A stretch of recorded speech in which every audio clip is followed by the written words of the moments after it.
Hello mga ka-fresh! Magandang oras po sa inyong lahat. Welcome back po dito sa ating channel, Fresh TV. At ngayong oras na ito, isang panibagong kwento ng buhay ang ating bibigyang daan. Stay tuned and enjoy. Nay, mano po? Siya nga po pala. Nay, kailangan ko po ng pera bukas. Pandagdag po sana sa naipon kong pera. May exams po kasi kami at may babayaran po ako dun. Kulang po kasi yung naipon ko at yung binigay ni Aling Claring na bayad sa paglalaba ko. Nay, kahit 200 lang po, sapat na yun ang wika ko. Ano?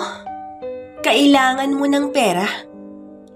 Criselda, ilang beses ko na bang kailangang sabihin to sa'yo?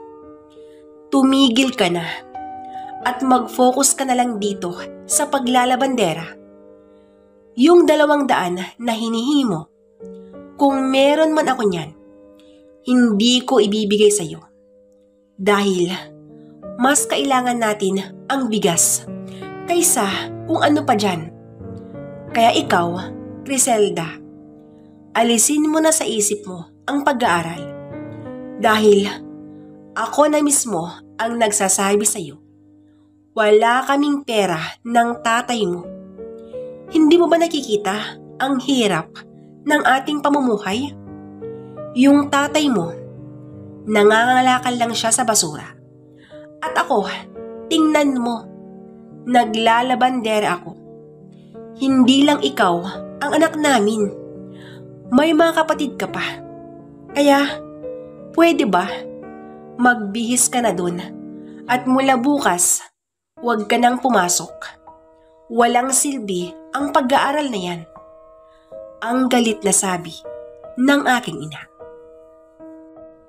At habang nag-uusap kami ng aking ina, nung dumating ang aking ama at kasama niya ang isa sa mga kapatid niya, sa syudad siya nakatira. Karing, ano ba yung pinagtatalunan ninyong mag-ina? Dinig na dinig ang boses niyong nagtatalo. Kanina pa kami dyan sa likod. Siya nga pala, ang ate, napadalaw siya. Gusto niyang kumustahin ang kalagayan natin. At ang sabi niya, gusto niyang kunin si Criselda, ang sabi ni Tay. Ate, kumusta po kayo? Kumusta po yung mga anak niyo? Ang sabi ni Inay. Karing, hipag, ayos lang naman sila. Nandito ako para kumustahin ang kalagayan niyo. At gaya ng sinabi ng kapatid ko, gusto kong kunin si Criselda. Yun kung papayag ka, Karing. Ang mahinahon na sabi ni Tia Lagrig. Ate, bata pa si Criselda. Totoong nahihirapan kami ngayon. Pero hindi pa namin kayang mapalayo siya sa amin. Ang sagot ni Inay. Nay, pumayag ka na. Ito na ang tamang pagkakataon para matupad ko ang mga pangarap ko. Di bale, palagi na lang akong dadalaw sa inyo. Nay, sige na, huwag ka nang tumutol. Ayusin ko na po yung mga gamit ko, ang wika ko.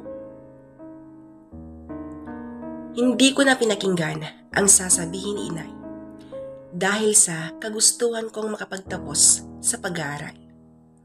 Sa unang pagkakataon, sinuway ko siya. Umalis na nga kami noon. Nahalatang malungkot si Inay. Pagkalipas ng ilang oras, nakarating na kami sa syudad. Criselda, halika, pasok ka at ipapakilala ko sa iyo ang pinsan mo. Siya lang ang kasama ko sa bahay dahil minsan lang umuwi ang tiyuhin mo. Mon, nandito na kami. Ang sabi ni Tia Lagri. Ma, siya ba yung sinasabi mo? Ang tanong ni Kuya Mon. Si Kuya ay mas matanda siya ng halos 9 na taon. Criselda, buti naman pumayag ka. Alam mo, mag-e-enjoy ka dito. Kung boring ka sa bahay nyo, ibahin mo dito. Dahil nandito ka na sa malaparaisong bahay, ang sabi nito. Salamat, Mon, dahil halatang tanggap mo ang pinsan mo. Walang magiging problema kung magkasundo kayong dalawa. Criselda, simple lang ang gagawin mo dito. Maglinis, magluto, maglaba, at mag-ayos ng mga gamit. Huwag kang mag-alala, hindi kami maselan. Dapat mabilis yung mga kilos mo ha, para mabilis matapos yung mga gawain dito. Pagkatapos nun, pwede mo nang asikasuhin yung pag-aaral mo. Maliwanag ba, Criselda? Ang sabi ni Tia. Opo, Tia, maliwanag po at maraming salamat, ang sagot ko. Mula nung araw na yon, nag-umpisa na ang pagiging working student ko sa bahay ng tiyahin ko. Katulong at estudyante, yan ang pinagsabay ko. Akala ko magiging okay na ang lahat dahil mabait yung mag-ina sa akin. Kaya lang, pagkalipas ng 1 taon, dito ko na napansin ang unti-unting pagbabago ng pinsan ko, si Kuya Mon. Kabilang sa pagbabago niya ay yung pagiging lasinggero nito.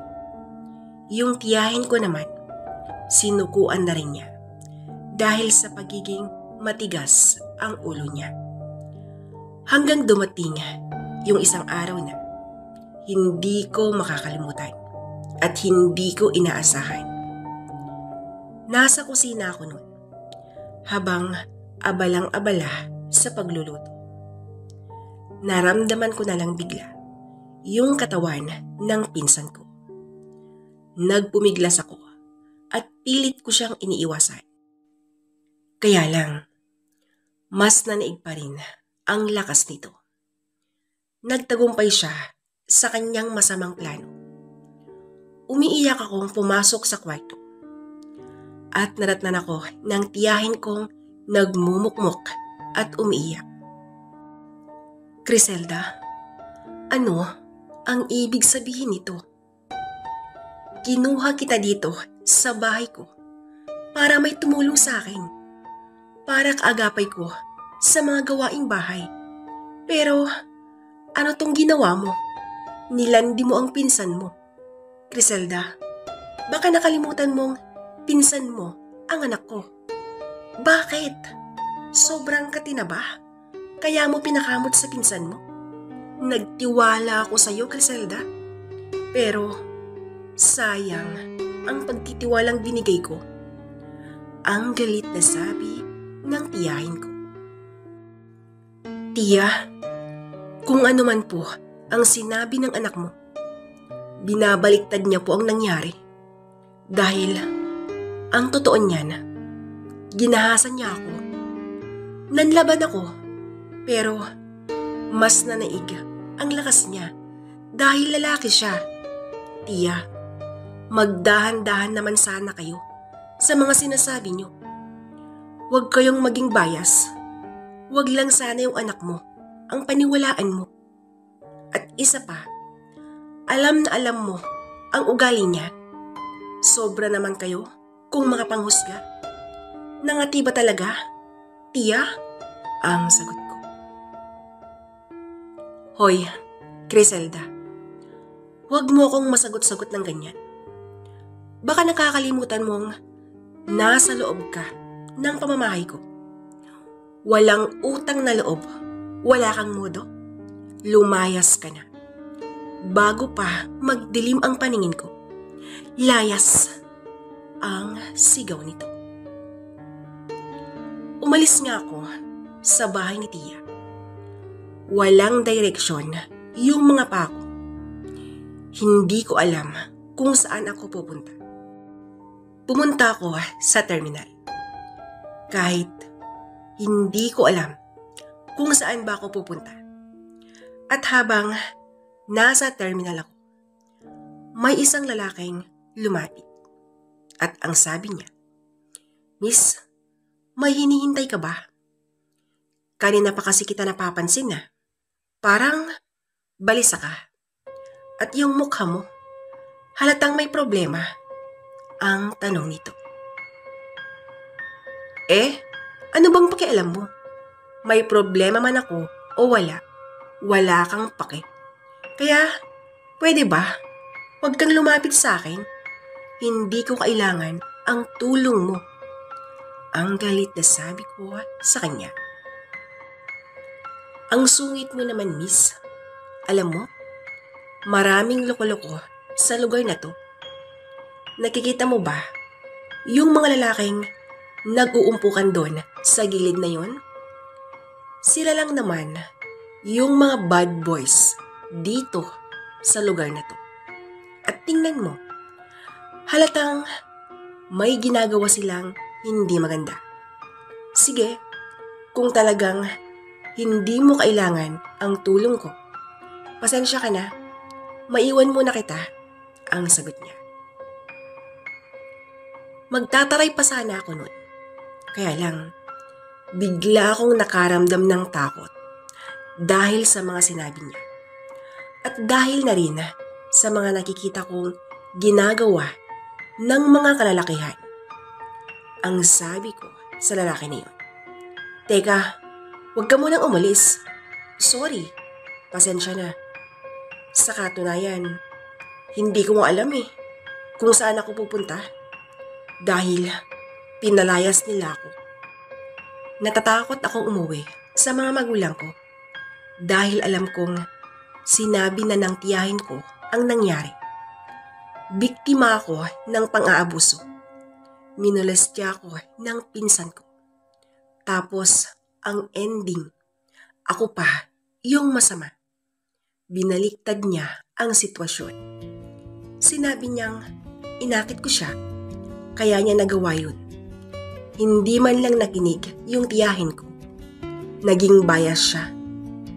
Pinaniwalaan lang niya ang sinabi ng anak niya. Kaya yun, pinalayas niya ako. Marami pang masasakit na salita ang mga sinabi niya. Kaya, heto ako ngayon. Hindi ko alam kung saan ako pupunta. Ang wika ko. Ganun ba? Nakakalungkot naman ang nangyari sa'yo. Siya nga pala, ako si Waldo. Naawa ko sa'yo. Kaya sumama ka sa akin at may pupuntahan tayo, ang sambit niya. Sumama ako kay Waldo. Kahit labag sa kalooban ko yun. Wala na akong magagawa. Wala akong ibang mapuntahan. At dahil na rin siguro sa takot na aking nararamdaman that time, napilitan na akong sumama sa kanya.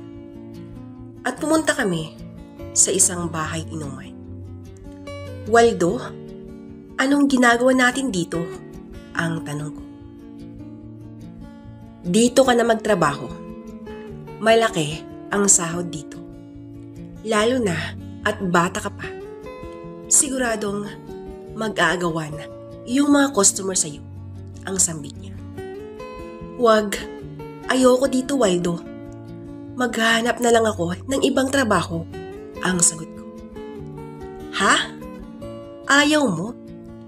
Mamimili ka pa ng trabaho? Ano bang natapos mo? Diba? Wala naman. Kaya, kung ako sa'yo, huwag ka nang mag-inarte pa.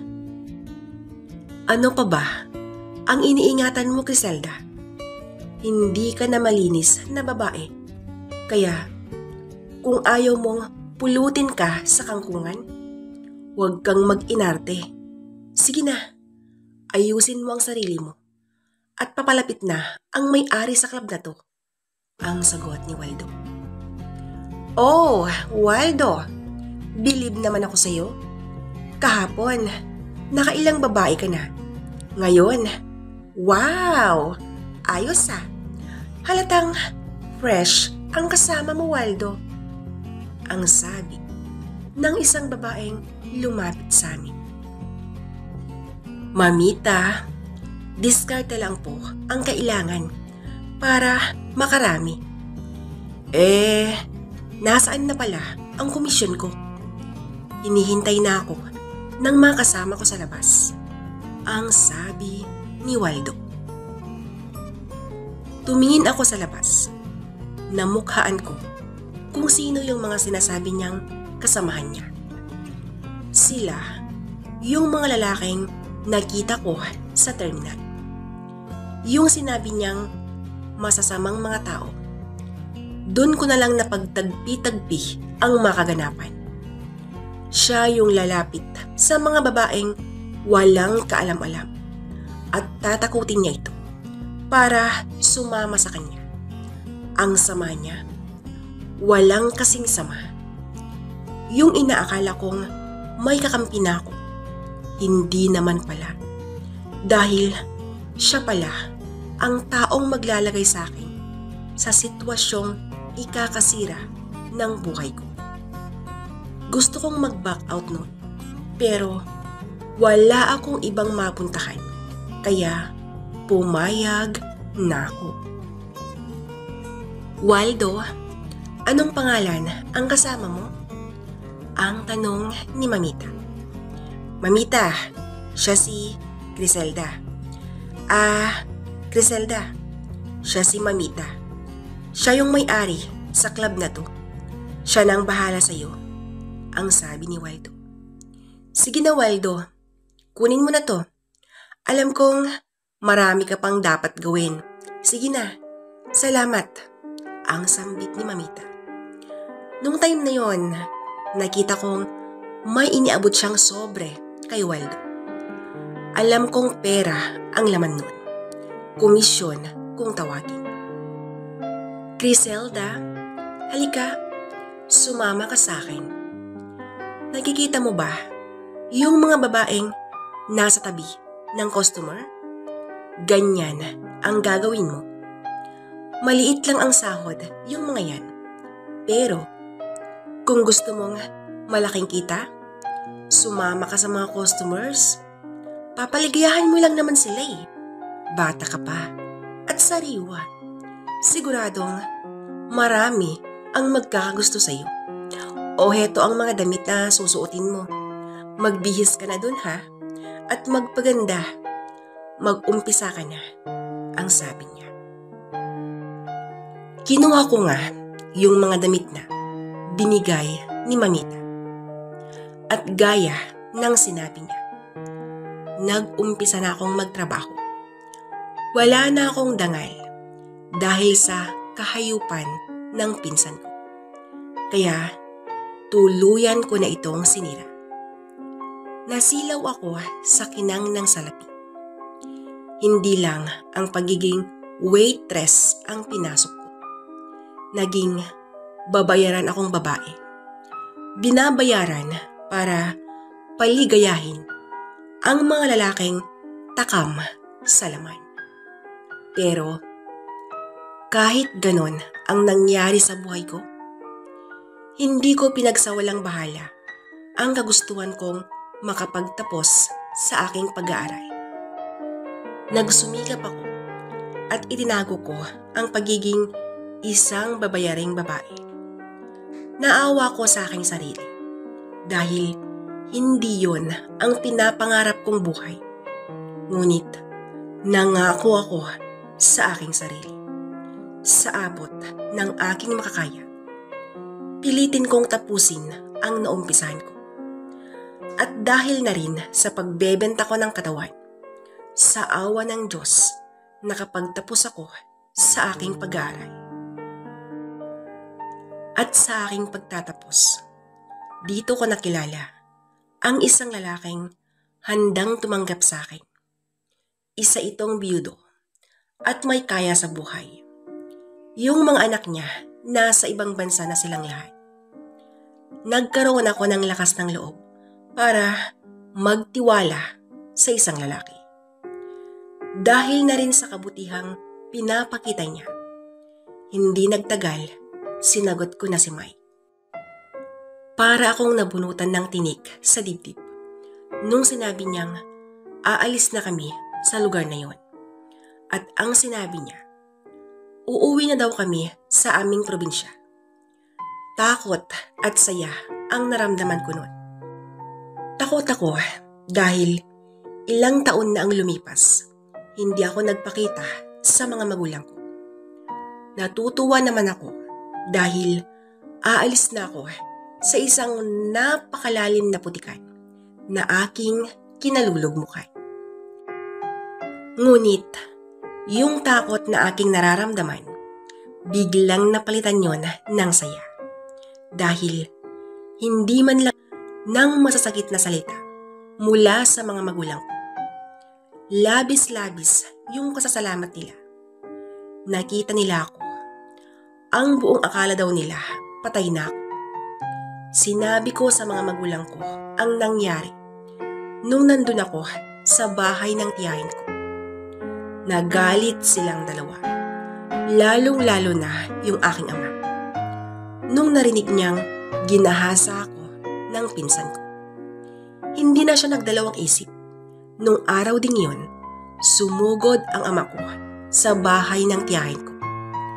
At may kasama siyang mga pulis. Hindi naman nahirapan yung mga pulis dahil umamin din si Kuya Mon sa ginawa niyang pangmomolestya. Humingi ng tawad ng tiyahin ko, pero hindi ko siya pinatawad. Huli na ang lahat. Kung nakinig lang sana siya noon, edi sana hindi na tuluyang nawasak ang buhay ko. Hindi lang ang tiyahin ko ang nagmamakaawa noon para patawarin ko siya. Pati na rin yung ama ko, nakiusap na rin sa akin. Ngunit, nang dahil na rin sa awa ko sa tiyahin ko, pagkalipas ng ilang taon, pinatawad ko na din siya.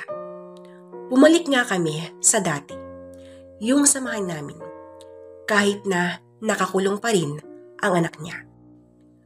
Ang sabi ni Tia, panahon na daw para magdusa na din siya sa kulungan dahil sa maling nagawa niya. Sa ngayon, maayos na ang buhay ko. Kahit ganon ang nangyari sa buhay ko, hindi pa rin ako sumuko. Dito sa aming lugar, hindi nila alam ang pinagdaanan ko. Hindi na kasi importanteng malaman pa nila na isa akong naging babayarang babae. Isa akong private nurse. Mataas yung tingin ng mga tao sa akin. At ito ang isa sa mga dahilan kung bakit pilit naming tinatago ang aking nakaraan. Dalawa lang kami ng mister ko ang nakakaalam sa lahat. Bago ko tuluyang tapusin ang kwento ng buhay ko, gusto ko lang sabihin na wag niyo akong gayahin. Hindi ang pagiging isang babayarang babae ang tanging paraan para makapagtapos sa pag-aaral. Maraming mga paraan. Sadyang nanaig na kasi yung takot ko noon. Kaya ako nagawa ang isang pagkakasala. Basta ang mahalaga ngayon, nagbago na ako at hindi na pumasok pa sa isipan kong muling balikan ang dating trabaho ko. Dito ko na po winawakasan ang istorya ng buhay ko.